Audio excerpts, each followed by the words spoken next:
Our women are under attack, and we need to step up because men are trying to infiltrate their spaces. Wait.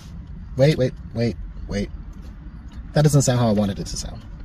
What I'm saying is that socially and biologically masculine men are targeting the WNBA in order to gain attention for their own little egos and their own little political, cultural warfare bullshit games.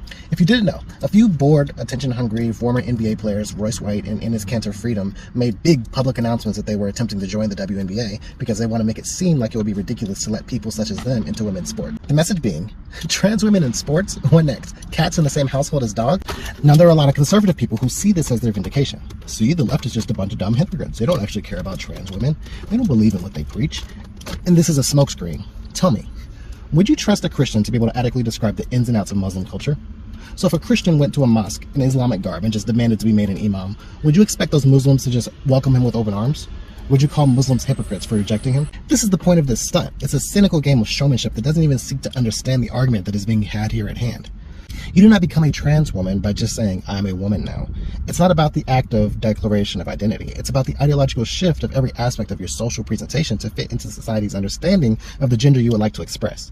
That is why it's considered a spectrum. It's why the I identify as an attack helicopter joke is self-defeating and unfunny. But if you don't understand the complexity of this, then yes, all you will see is, I put on makeup and a wig and I'm a woman now. Which, if that were true, J.D. Vance would be our second woman vice president. But there's another aspect of this whole controversy, something that underrides the entire controversy going back to when all this stuff started popping off. And to understand that, I want you to listen to a tale.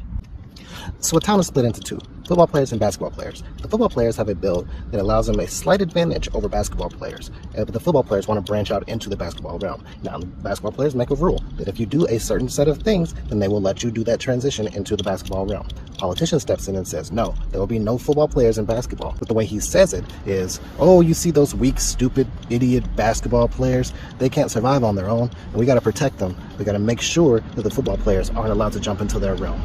You see what's happening here? Because this entire anti-trans controversy hinges on the supposition that women are inherently lesser and weaker than men. Don't believe me? Why is it automatically assumed that biological males will dominate women's sports, let alone trans women? Probably for the same reason that a majority of men think they can beat Serena Williams in tennis. But more importantly, why isn't a conversation being had about trans men in men's sports? Probably for the same reason sports dramas feature women in men's sports as an impossible anomaly. The entirety of the anti-trans women argument hinges on this belief that women are inherently lesser and thus need to be protected.